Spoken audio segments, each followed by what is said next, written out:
इसमें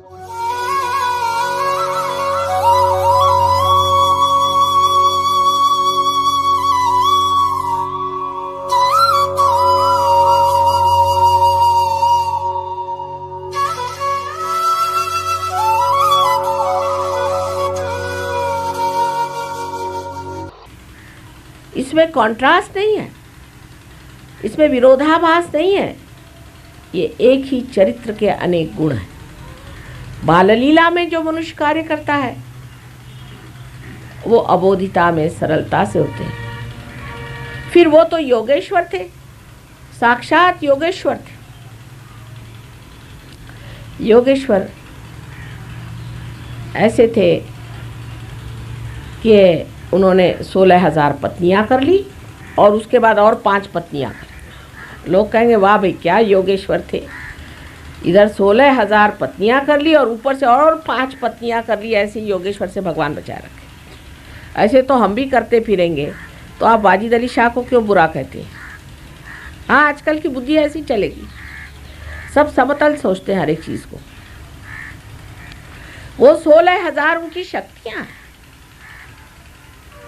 वो एक पुरुष थे, हम तो माँ हैं, हमें कोई कुछ कह नहीं सकता।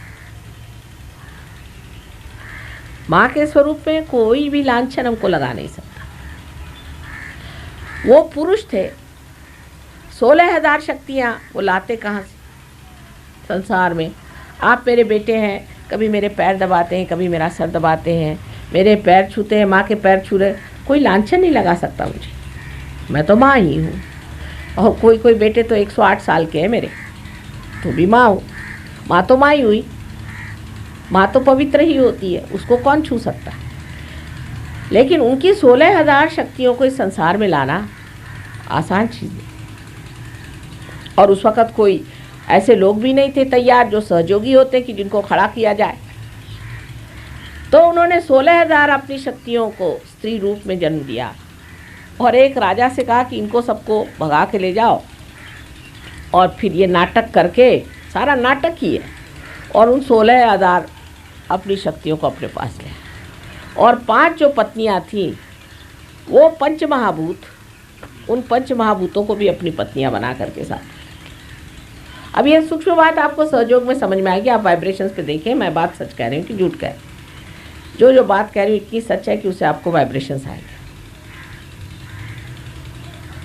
ये 16,000 शक्तियाँ और पंचमहाभूतों को उन्होंने एक ऐसे रूप से अपने पास रखा कि लोग लांछन नहीं लगा सकते थे। अब पत्नी है, पत्नी क्या 16,000 क्या कितनी भी हो, पत्नी है बेचारी।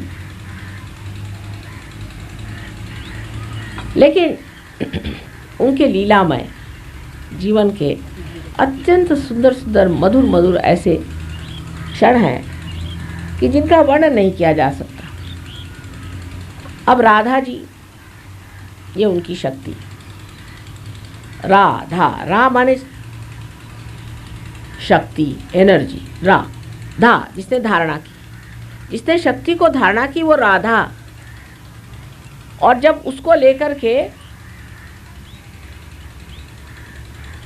जब उन्होंने रास रचाई तो फिर वही रास, स माने सहित, शक्ति के साथ वो रास, इस तरह से उन्होंने रास रचाई।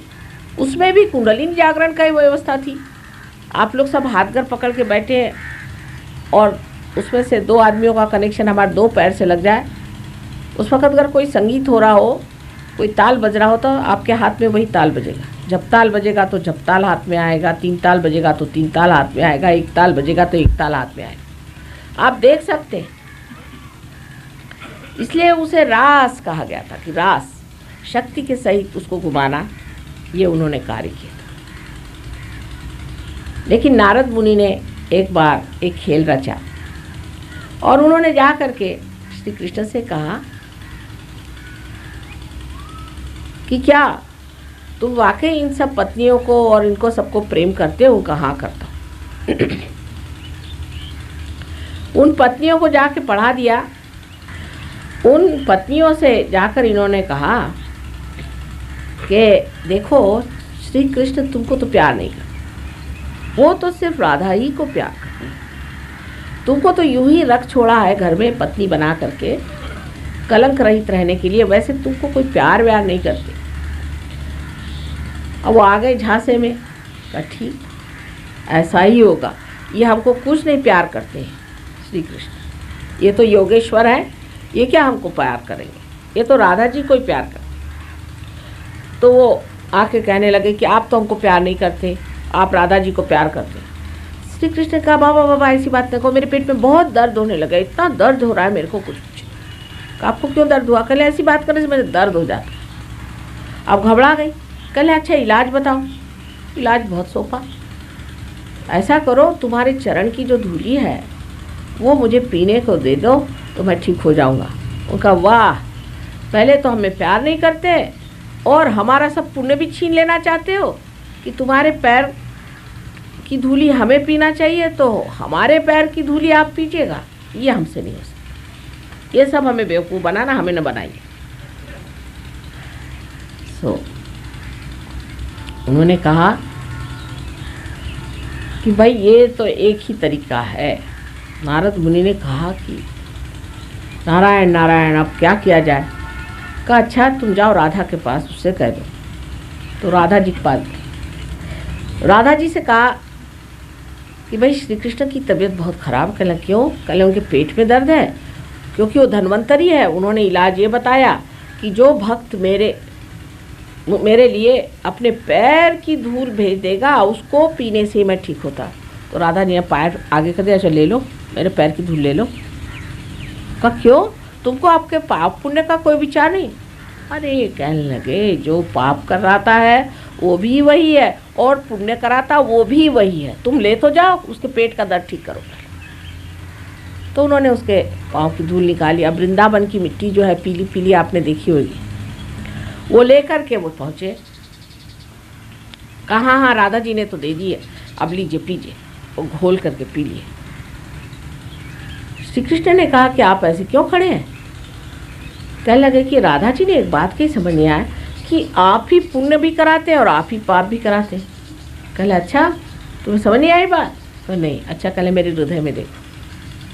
हृदय की जब नज़र की तो हृदय कमल में श्री राधा जी बैठी हुई और उनके पाँव जो हैं उस कमल के पराग में छू रहे हैं और पीले पीले हो रहे हैं।